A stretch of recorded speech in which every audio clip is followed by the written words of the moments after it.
Welcome to money management channel. நேற்று மார்க்கெட்டை பொறுத்த வரைக்கும் நிப்டி 50 நெகட்டிவ்ல தான் க்ளோஸ் ஆயிருக்கு. பர்டிகுலரா நிப்டி வந்து 24,462 பாயிண்ட்டுக்கும் 24,737 பாயிண்ட்டுக்கு இன்டர்மீடியட்ல ட்ரேட் ஆகி ஃபைனலா 24,609 அதாவது 203 பாயிண்ட் நெகட்டிவ்ல க்ளோஸ் ஆயிருக்கு.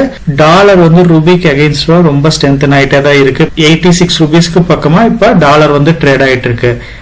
FII பொறுத்த வரைக்கும் இந்தியன் மார்க்கெட்ல அவங்க லாஸ்ட் 4 டேஸ்ல 19, 20 இந்த 2 நாளும் நெட் செல்லர்ஸா இருந்திருக்காங்க. 21 அன்னைக்கு வந்து ஒரு 2200 கோடிக்கு பக்கமா நெட் பையர்ஸா இருந்தாங்க.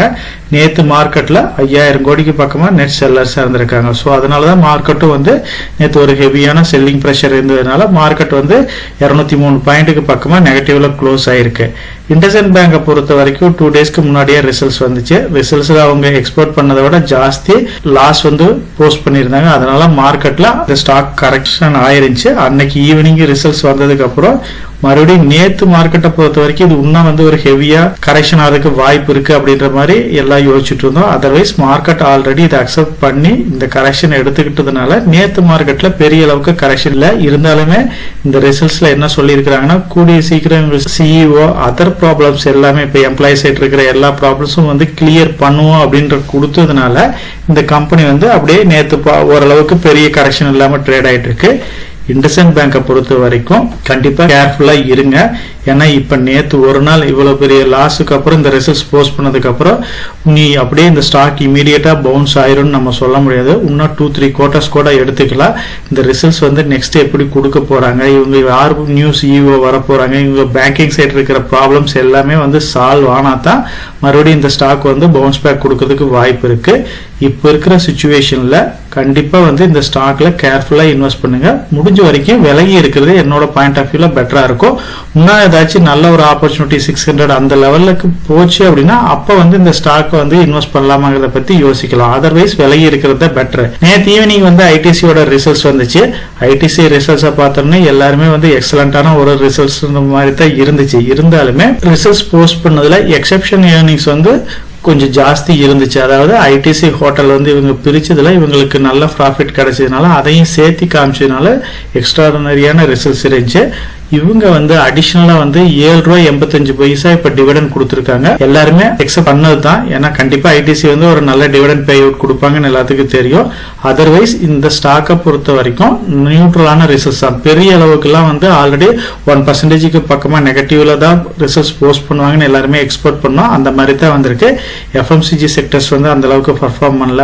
Paper coding and reality sectors எல்லாமே பர்ஃபார்ம் பண்ணல. சிகரெட் பிசினஸ் மட்டும் ஓரளவுக்கு பர்ஃபார்ம் பண்ணிருக்கு. அதர்வைஸ் பாத்தீங்க இது வந்து பெரிய ஒரு அட்ராக்டிவான ரிசல்ட்ஸ் சொல்லிட முடியாது. அதை பேஸ் பண்ணி தான் நேற்று மார்க்கெட்ல ஒரு 2% பக்கமா கரெக்ஷன் ஆயிருக்கு. ஐடிசியை பொறுத்த வரைக்கும் எப்பப்ப ஆப்பர்ச்சுனிட்டி கிடைக்குது, அதாவது நீங்க இந்த ஸ்டாக்கை வந்து உங்களோட பையிங் பிரைஸை விட கீழே போகுது அப்படின்னா நீங்க வந்து லைட்டா இதை வந்து ஆவரேஜ் பண்ணிக்கிட்டே இருக்கலாம். இன்னும் மார்க்கெட்ல இது கீழே போச்சு அப்படின்னாலும் கண்டிப்பா வந்து இந்த ஸ்டாக்கை வந்து அக்குமுலேட் பண்ணுங்க. இண்டஸ்இண்ட் பேங்க் ஐடிசியை பொறுத்த வரைக்கும் இண்டஸ்இண்ட் பேங்க்ல கொஞ்சம் கேர்ஃபுல்லா இருங்க, விலகி இருங்க. ஐடிசியை பொறுத்த வரைக்கும் ஆப்பர்ச்சுனிட்டி கிடைக்கிறப்ப லைட்டா இன்வெஸ்ட் பண்ணிக்கிட்டே இருங்க. நம்ம சேனல் சப்ஸ்கிரைபர் வந்து ஒரு கொஸ்டின் கேட்டிருக்காரு. இப்ப இருக்கிற market situation up and downs வந்து ஜாஸ்தியா இருக்கு. இந்த மாதிரி டைம்ல ஒரு 1 lakh ரூபாய் அமௌண்ட் இருக்கு. இதை வந்து லாங் டேர்ம் இன்வெஸ்ட்மெண்ட்டுக்கு நான் எப்படி பண்றது அப்படின்ற மாதிரி கேட்டிருக்காரு. இப்ப இருக்கிற மார்க்கெட் சிச்சுவேஷனை பாத்தீங்க அப்படின்னா small cap mid cap last 4-5 இயர்ஸா நல்ல ரேலியே கொடுத்திருக்கு. லார்ஜ் கேப் அந்த அளவுக்கு பர்ஃபார்ம் பண்ணாம தான் இருக்கு. மிட் கேப் ஸ்மால் கேப்பை கம்பேர் பண்றப்ப லார்ஜ் கேப் வந்து ஓரளவுக்கு அட்ராக்டிவான பிரைஸ்ல தான் இருக்கு. ஸோ இதனால வந்து நிப்டி 100 அதாவது லார்ஜ் கேப் கம்பெனிஸ்ல நிப்டி 50 இல்ல நெக்ஸ்ட் 50 இருக்கிற குவாலிட்டியான கம்பெனிஸ்ல நீங்க கண்டிப்பா இன்வெஸ்ட் பண்ணுங்க.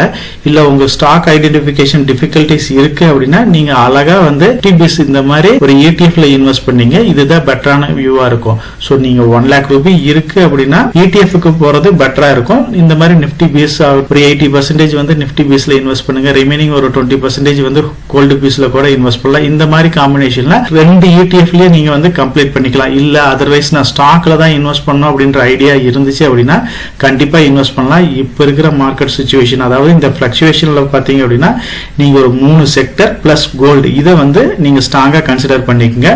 கோல்டு வந்து நல்ல ஆப்பர்ச்சுனிட்டியை கொடுக்குது அப்படின்னா இன்னும் கொஞ்சம் கரெக்ட் ஆகுது அப்படின்னா கண்டிப்பா இதுல ரெகுலரா இன்வெஸ்ட் பண்ணுங்க. Pharma sector, banking sector, FMCG sectors இது வந்து பாத்தீங்க அப்படின்னா இன்னும் நல்ல ஒரு எக்ஸலண்டான ரிட்டர்னை கொடுக்கறதுக்கு வாய்ப்பு இருக்கு. இந்த சைக்கிளிக் ரொட்டேஷன் எப்போ நடக்குதோ அப்போ இந்த செக்டர்ஸ் எல்லாமே நல்லா பர்ஃபார்ம் பண்ணும். ஃபார்மா வந்து இன்னும் அந்த அளவுக்கு பர்ஃபார்ம் பண்ணாம தான் இருக்கு. பேங்கிங் செக்டர் ஓரளவுக்கு வந்து நியூட்ரலா தான் இருக்கு. எஃப்எம்சிஜியை பொறுத்த வரைக்கும் இந்த லாஸ்ட் 1 இயரா பெருசா பர்ஃபார்ம் பண்ணல. ஸோ வரப்போற நாட்கள்ல இது எல்லாமே வந்து நல்லா பர்ஃபார்ம் பண்றதுக்கு வாய்ப்பு இருக்கு. ஒரு குறிப்பிட்ட டைம் நம்ம வெயிட் பண்ணோம் அப்படின்னா இந்த செக்டர்ஸ் எல்லாம் எக்ஸலண்டா பர்ஃபார்ம் பண்ணோம். கோல்டு இன்வெஸ்ட்மெண்ட் உங்களுக்கு பெட்டரா இருக்கும். இப்போ ஸ்டாக்ஸ்னு பாத்தீங்க அப்படின்னா எஃப்எம்சிஜியை பொறுத்த வரைக்கும் நம்ம ஆல்ரெடி டிஸ்கஸ் பண்ணது இந்த வீடியோஸ் எல்லாமே. எஃப்எம்சிஜி செக்டர்ஸை பொறுத்த வரைக்கும் ITC, Nestle, Britannia, Tata consumer, Unilevers இது எல்லாமே இருக்கு. இது எல்லாமே குவாலிட்டியான ஸ்டாக்ஸ் தான். என்னோட பாயிண்ட் ஆஃப் வியூல நீங்க ஐடிசி இப்போ ஃபோக்கஸ் பண்றது 1 lakh ரூபிங்கிறதுனால ஐடிசியை ஃபோக்கஸ் பண்றது பெட்டரா இருக்கும். ஃபார்மா செக்டர்ஸை பொறுத்த வரைக்கும் doctor Divi's, Sun Pharma, Ciplas, ஐடஸ் லைஃப் சயின்ஸ் இருக்கு.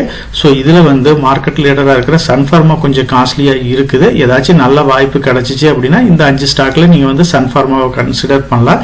ஸோ இப்போ நான் வந்து இந்த 5 ஸ்டாக்ல நீங்க எதை ஃபோக்கஸ் பண்ணாலுமே நல்ல குவாலிட்டியான ஸ்டாக்ஸ் தான். அதுல ஒன்றும் ப்ராப்ளம் கிடையாது. அதே மாதிரி பேங்கிங் செக்டரை பொறுத்த வரைக்கும் ஐசிஐசி, HDFC, கோட்டாக், ஆக்சிஸ் இந்த பிரைவேட் செக்டர் பேங்கை ஃபோக்கஸ் பண்ணுங்க. இதுவுமே நல்ல ரிட்டர்னை கொடுக்கக்கூடியதான். முடிஞ்ச வரைக்கும் ஐசிசி, HDFC இதுல ஒன்னு செலக்ட் பண்ணி இன்வெஸ்ட் பண்ணுங்க. கோல்டை பொறுத்த வரைக்கும் நம்ம டிஃபரெண்டான இன்வெஸ்ட் ஸ்ட்ராட்டஜி வந்து பார்த்திருக்கோம். அதாவது கோல்டு மேனுஃபேக்சரிங் கம்பெனிஸ் அப்படின்னா டைட்டன், கல்யாண், தங்கமயில் இந்த மாதிரி ஸ்டாக்ஸ் இருக்குது. அதே கோல்டு ஃபினான்ஸ் கம்பெனிஸ்னா மணப்புரம், முத்தூட் இந்த மாதிரி கம்பெனிஸ் இருக்கு. இல்ல கோல்டுல இன்வெஸ்ட் பண்ணணும்னா கோல்டு பீஸ் இருக்கு. சாவரின் கோல்டு பாண்ட் இப்ப ரீசெண்டா வந்து அனௌன்ஸ்மெண்ட் எதுவும் கொடுக்கறது இல்ல. அதே மாதிரி மியூச்சுவல் ஃபண்ட் இன்வெஸ்ட்மெண்ட்ல இருக்குது. ஸோ இதுல ஏதாச்சும் ஒன்று நீங்க செலக்ட் பண்ணி மினிமம் அமௌண்ட்ல கூட இப்ப கோல்டு பீஸ் இந்த மாதிரி ஒரு 500 ரூபா 1000 ரூபா அமௌண்ட் இருந்தா கூட நீங்க இதுல ரெகுலரா இன்வெஸ்ட் பண்ணுவான். நம்ம கோல்டு பீஸை பத்தியும் பார்த்திருக்கோம். அதாவது Nippon India gold bees, Tata குரூப்ஸ்ல என்னென்ன கோல்டு இன்வெஸ்ட்மெண்ட் இருக்குது இத பத்தி நம்ம கம்ப்ளீட்டா டிஸ்கஸ் பண்ணிருக்கிறோம். இந்த வீடியோஸ் எல்லாம் ரெஃபர் பண்ணீங்க அப்படின்னா உங்களுக்கு கோல்டு இன்வெஸ்ட்மெண்ட்டுக்கு கண்டிப்பா சூட்டபிளா இருக்கும். சோ நம்ம வந்து மார்க்கெட்டுக்கு ஒரு பிகினரா இருக்கிறோம், ஒரு ஸ்மால் இன்வெஸ்டரா இருக்கிறோம் அப்படின்னா போர்ட்ஃபோலியோ அலோகேஷன் வந்து இருக்கணும். ஸோ எப்படி வந்து ஒரு அலோகேஷன், அதாவது செக்டர் அலோகேஷன் பண்றது, இல்ல போர்ட்ஃபோலியோ எப்படி கிரியேட் பண்றது, ஒரு லாங் டைம் இன்வெஸ்டரா வர்றோம் அப்படின்னா ஒரு ஸ்டாக்கை வந்து எப்படி ஐடென்டிஃபை பண்றது, நம்மளோட ஹோல்டிங்ஸ்ல எவ்வளவு ஸ்டாக் இருக்கணும், ஒரு ஸ்டாக்கை செலக்ட் பண்றதுக்கு முன்னாடி என்னென்ன பேராமீட்டர்ஸ் எல்லாம் செக் பண்ண, இதை பத்தி நம்ம கம்ப்ளீட்டா டிஸ்கஸ் பண்ணிருக்கிறோம். அதே மாதிரி நம்ம பிளேலிஸ்ட்ல நம்பர் ஆஃப் ஸ்டாக்ஸ் வந்து டிஸ்கஸ் பண்ணிருக்கிறோம். இது எல்லாமே வந்து லாங் டைமுக்கு சூட்டபிளான ஸ்டாக்ஸ் அப்படின்னு இருக்கும். போர்ட்ஃபோலியோ அப்படின்னு ஒரு பிளேலிஸ்ட் அவைலபிளா இருக்கு. இதுல இப்ப நம்ம டிஸ்கஸ் பண்ண எல்லா ஸ்டாக்ஸை பத்தி கம்ப்ளீட் வியூ இருக்கு. இது எதனால வந்து லாங் டேர்முக்கு இந்த ஸ்டாக்ஸ் எல்லாம் சூட்டபிள்ங்கிற அனாலிசிஸ் வந்து இதுல இருக்கு. ஒரு சாம்பிள் போர்ட்ஃபோலியோ கிரியேட் பண்றது அப்படின்னா இப்போ 1 lakh ரூபி இருக்குன்னா அதுக்கு எப்படி ஸ்டாக்ஸ் ஐடென்டிஃபை பண்ணணும், ஒரு 2 lakh இருந்தா எப்படி பண்ணணும், 5 lakh இருந்தா எப்படி பண்ணணும், 10 lakh, 50 lakh, 1 crore இதுக்கு எல்லாம் எப்படி ஸ்டாக் ஐடென்டிஃபை பண்றது, இது எல்லா வீடியோஸுமே நம்ம சேனல்லயே அவைலபிளா இருக்கு. இதை நம்ம சேனல் சப்ஸ்கிரைபர் ரெஃபர் பண்ணாரு அப்படின்னா கண்டிப்பா அவருக்கு வந்து இது யூஸ்ஃபுல்லா இருக்கும்.